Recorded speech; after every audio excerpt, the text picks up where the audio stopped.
So I'm going to walk you through how we're going to do this together. You do need to be able to see yourself because I'm going to have you measure yourself. So you can use your phone camera, you can watch yourself in the video, whatever you want to do.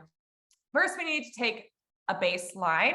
So I want a really big smile, just a regular smile. And then you're going to open as big as you can with your tongue down. And then you're going to see how many fingers you can fit in there. I can fit 3. It doesn't matter how many. This is not about how wide you can open your mouth. We're just taking a measurement to see what your baseline is. So keep that number in the back of your head. If it's 2, great. If it's 2.5, 3, whatever it is.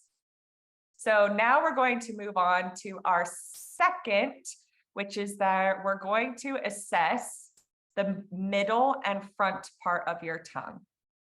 Big smile, open wide, and you're going to gently touch the tip of your tongue to your middle teeth. And then open while you're still making contact, still touching. And then you're going to see how many fingers you should fit in. Now, you should be able to get the same number of fingers doing this as you did on the first one.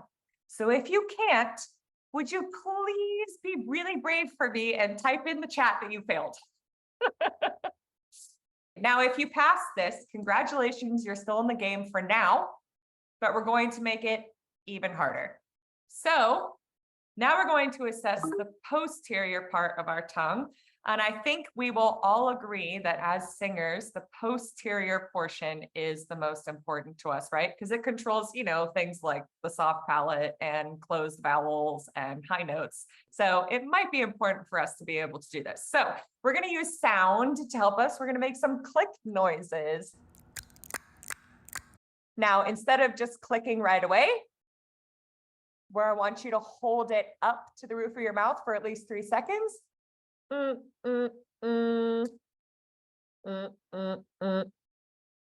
as you hold that position, I want you to see how many fingers you can get in.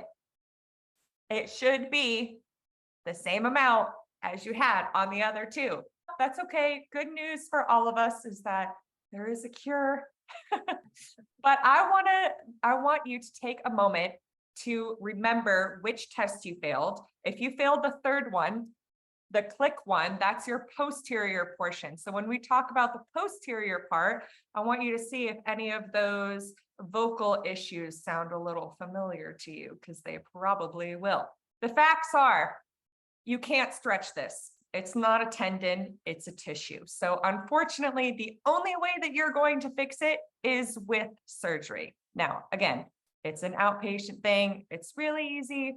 But the only way that we're going to be able to get you to your full potential of mobility and strength is with a frenectomy and the appropriate preparation work from somebody like me that goes with it. Let's talk about the different types of ties and what they are going to affect.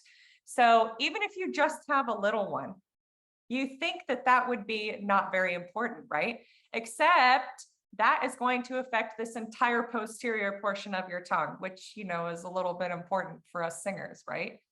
Let's say that it's like a medium length. Okay, well, now you're going to have all the posterior and the mid tongue too. And then if you just happen to be one of those really unlucky people that has it all the way, then basically you do not know what it's like to have a real free tongue ever.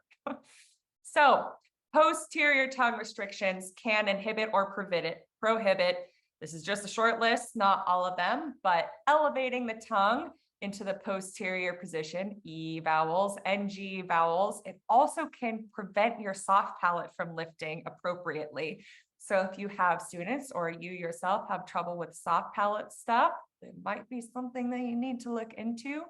Laryngeal tension, dysphonia issues is really big amongst the people that I see that have these hidden posterior ties, is that they have a lot of muscle dysphonia and a lot of front neck tension. People with posterior tongue ties like this also usually have horrible shoulder tension here along the top. And they're also typically my people that have the worst headaches, migraines, and TMJ pain.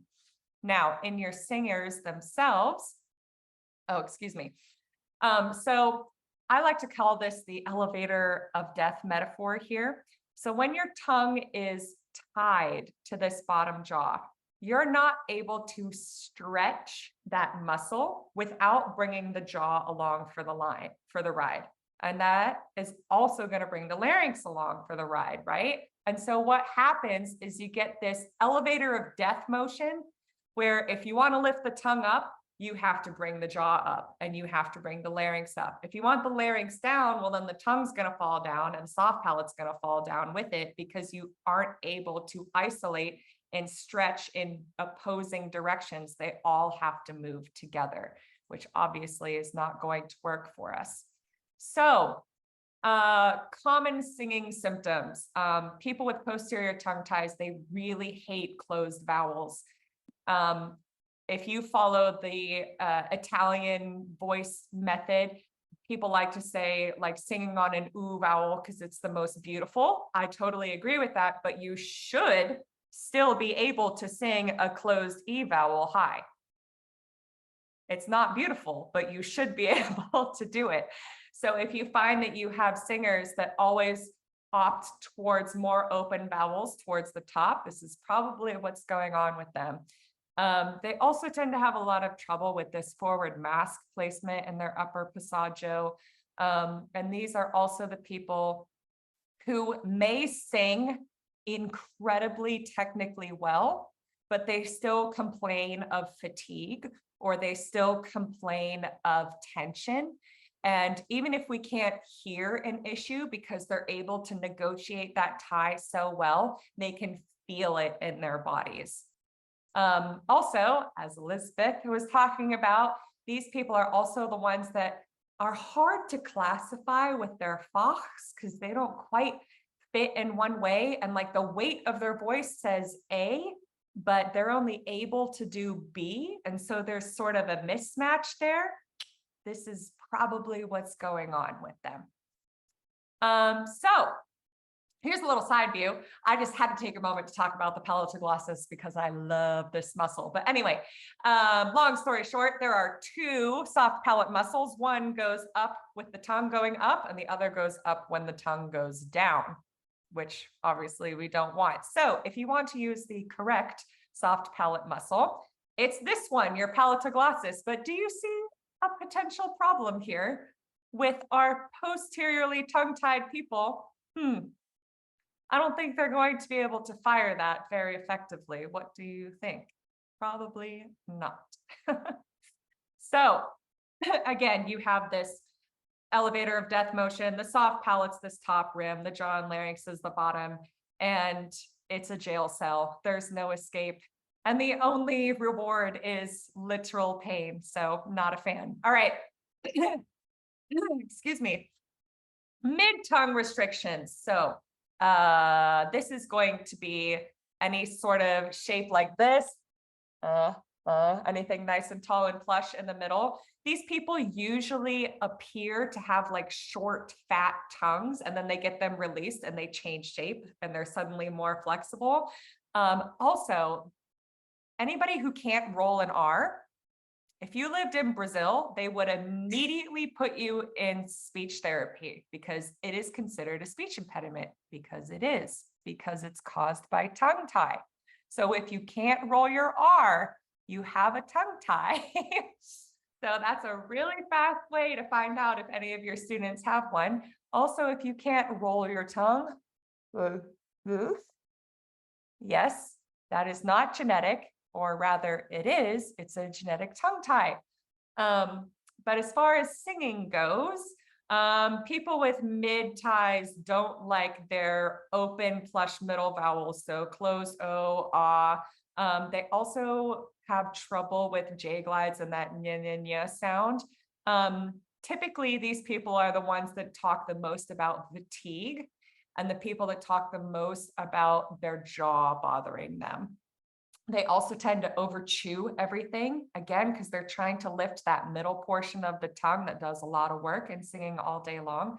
And all of these people, instead of having back shoulder tension, they'll always grab this frontal part of their neck whenever they're uncomfortable. They are also the people that usually talk about having trouble connecting to their breath support. There's some overlap in these areas, but again, these are just sort of like the big hitters that I see often. So this is in addition to all the posterior symptoms, because if you have a mid tie, you have a posterior tie too. So last but not least, tongue tip. I really don't think this needs to be said, but if you have a tongue tip restriction, it's just, I think, blatantly obvious that it's not good for you as a singer, right? You have little to no tongue mobility. You have absolutely no choices. You have absolutely no isolation, and you have basically zero strength because you're not able to move in any way. So obviously quick consonants. Some people that I find who don't lisp, and you can't see the restriction, but it still goes into the tip, they have a lot of trouble with fast melismas or like patter arias because they cannot get that tip of the tongue to move very quickly. So yes, you can still have a hidden tongue tip restriction as well. Yeah, again, all the mid tongue and posterior issues as well.